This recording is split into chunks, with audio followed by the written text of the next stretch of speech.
Zulk een contrast. De oudste inwoonster van ons land, oma Herfst, die we op haar 105e verjaardag in Rotterdam zijn gaan opzoeken. Oma Herfst heeft 119 nakomelingen in rechte lijn. En hier is ze met haar jongste achterkleinkind.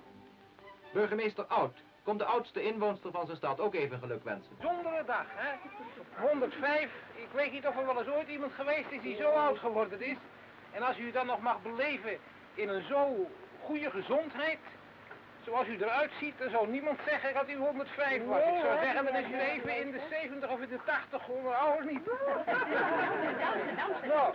Is zo flauw als zijn zuster. Maar ze houdt zo van een klein broodje.